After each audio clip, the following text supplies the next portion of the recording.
birthday double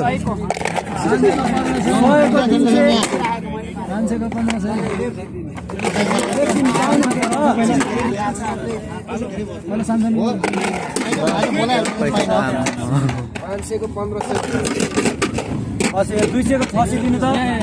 कता हो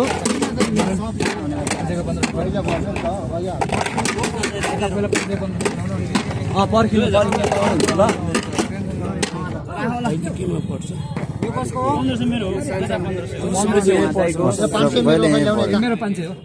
तिरबल पैसा पनि कम त थियो त